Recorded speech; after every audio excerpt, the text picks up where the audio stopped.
السلام عليكم شباب. طبعا قبل ما ابدي بموضوع البرنامج حبيت اسولف لكم قد موضوع. احنا يا شباب كنا بحياتنا نسوي اغلاط وسوالف غلط وتاكيد ما تعجب الكل، بس من حبيت اقدم هاي البرنامج واطرح فكره البرنامج واظهر كمقدم، مو غرض انه اكسب الشهره او شيء، لا بالعكس حبيت انصح نفسي وانصح غيري لان كنا اغلاط وكنا سوالف عوج. ومن قدمت هذا البرنامج ما يد من امشي بالشارع يقولون هذا مازن او شيء، لا بالعكس انا من سويت البرنامج لان انا نفسي بها اغلاط وحبيت اطرحها ونعالجها باسلوب شبابي او بالمصطلح العراقي الاكثر معروف اسلوب تحشيشي، حتى ما نزعل احد من عندنا، ما حد يقول انتم غلطانين او شيء. اخواني الاعزاء، طبعا من سويت الحلقه الاولى مجرد كان تيست لا اكثر ولا اقل، وما شاء الله الاخوان هواي ينتقدوا باسلوب كلش قوي، ومن حقكم تنتقدونه بس ماكو داعي تسبون الشرف لان انتم ما مر عليكم قول الرسول يقول كلمه طيبه صدقه. طبعا شباب السبب الاول خلاني اي صح شباب، طبعا السبب الاول خلاني انتج برنامج يوتيرن انه نريد نبين للعالم انه احنا شباب مو بس فايحين بالمظهر او شيء، لا بالعكس احنا شباب مثقفين ونريد نبين الصح من الغلط. طبعا السبب الثاني وصول شبابنا الى درجه صار عندهم اسهل شيء هو السب والكفران والاسلوب الاعوج مثل ما نقول، فحبينا نصحح هالشيء للناس. والسبب الثالث قاعد تجينا رسائل وكومنتات هواي انه انتم شعليكم. طبعا راح اقول لك عن شعليه قصه الفلاح الامريكي. اكو فلاح طبعا كل سنه يفوز المحصول مالته باحسن محصول بين المزارعين، فاجى احد الصحفيين ساله قال له شنو السبب اللي يخلي المحصول مالتك يفوز باحسن محصول بين المزارعين؟ قال له انا راح اقول لك شنو السبب. قال لي انا اعطي المحصول مالتي للمزارعين اللي حواليا.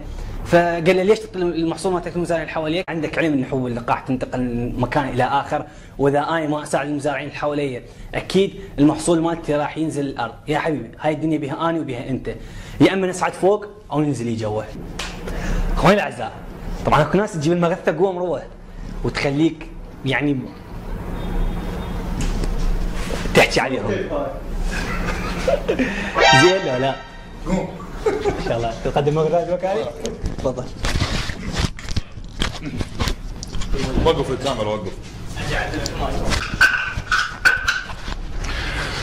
مضبوط؟ قاعدتي مضبوطة؟ اوكي؟ اوكي. شباب اكو ناس تجيب المغثة للواحد، المغثة مو هاي اللي ننام عليها، لا. مغثة يعني يغثك، يقهرك، ينرفزك، يخليك تتخبل. واحدة من هاي المغثات مثلا سايق تاكسي. اهل السايبات طلع بالشارع دا ينظف سيارته، او اهل الكيات نظفه بالفانيله واللباس، يعني انت ادري طالع يا اخي، يعني طالع قبال عالم، نظف السايبه مالك او الكي لابس فانيله، الفانيله مالك مزرفه ومنها صفار، واذا تنكثه يصير بك ربو من الوسخ، ادري عيب نسوان يفوتن جيرانكم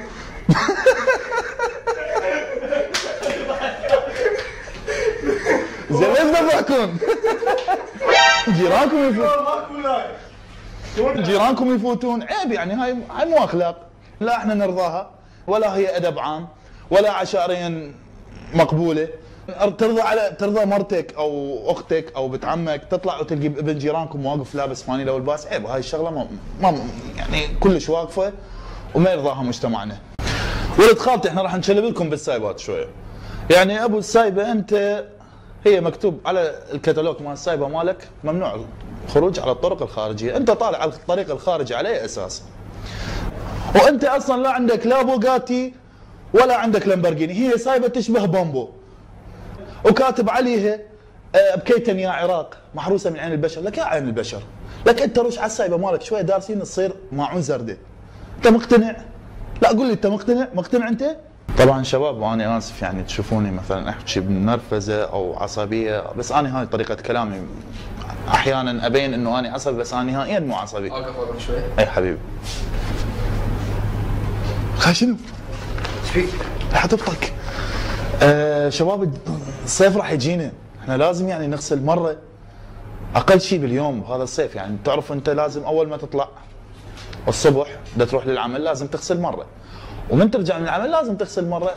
انت من تطلع احتمال اصدقائك يغلسون من يشمون ريحتك، هاي ما يحبون يحرجوك، بس لازم تغسل، يعني اغسل فرح الليفه، استخدم ركسونه.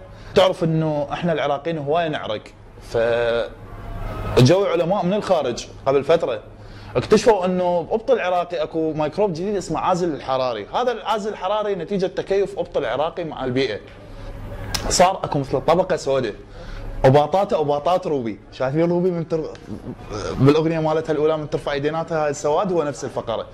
تشوفون مثلا بنيه بيضة حلوه وتخبل، من هاي تفلع فلع بالشارع تتمشى رفعت بطها تلقون اسود، هو هذا العازل الحراري. اكتشفوا انه هذا الميكروب متكيف بابطال عراقي نتيجه الاجواء والحراره اللي موجوده عندنا، صار هذا الميكروب اللي هو العازل الحراري السواد الموجود بالابط. شباب بالنسبه للتمطق انت تاكل، يعني هاي حاله تغث الواحد، يعني تنرفزه دمره. اكو بنات من تمطق يمهم هيك بودها هيك شنو زرفك. انت من تمطق قاعد مثلا ببيت او هاي ترى يبدي الدفر من جوا الميز بس انت ما تحس. هي شلون هي عاده طبعا جدا مزعجه، تقدر تتخلص من عندها سد حلقك انت ودا تاكل، سد حلقك. حتى انه علميا ثبت انه انت اذا سد حلقك اكو انزيمات تشتغل للذوق، تشتغل كامله بالحلق، لان انت من تفتح حلقك من يفوت هواء هاي الانزيمات ما تشتغل، بس من سد حلقك لا راح تبدي تشتغل ذوق الاكل اطيب. اي عيوني شو تريدين؟ شو اجيب لك؟ من اجيب؟ اي خضره وبعد صوتها؟ ها؟ تسمع صوتها؟ صوت منو؟ هاي مرتي هاي قبله مرتي.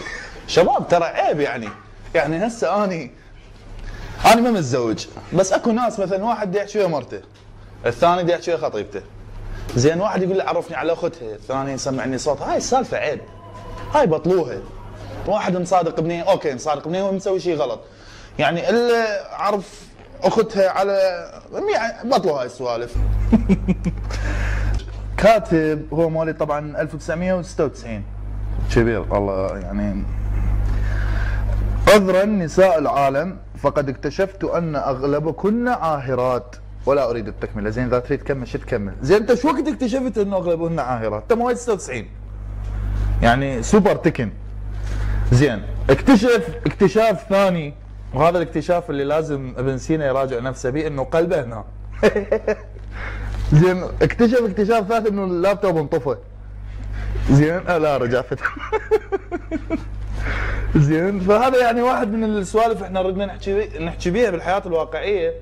وهسه احنا حولنا على الانترنت هم يعني بيه ناس شويه غثيثين. اخواني الاعزاء، طبعا وصلنا ختام الحلقه الثانيه من برنامج يوتيرن، واتمنى الحلقه تكون عجبتكم ونالت رضاكم. بس عندي ملاحظه بسيطه للاخوان الاعزاء، انه كلمه يوتيرن ما سارقيها او شيء، بالعكس هي كلمه معروفه، هي لا استداره الخلف، مو مثل ما ترجموها الاخوان معناتها الدور لك او شيء، لا. واحنا اختارينها الاسم هذا حتى ما نستدير الخلف او ما نرجع لورا، نبقى متقدمين ونصحح اغلاطنا، لان الانسان مو عيب يغلط، بس العيب انه يبقى مستمر على غلطه. وان شاء الله نشوفكم بالحلقات الجايه. لا تنسون تسوون سبسكرايب ولايك وديسلايك على كيفكم. في امان الله. زين الفانيله مالك مزرفه. زين ليش ذبحكم؟ زين جيرانكم زين لا احنا نرضاها. زين ولا هي ادب عام. زين ترضى مرتك.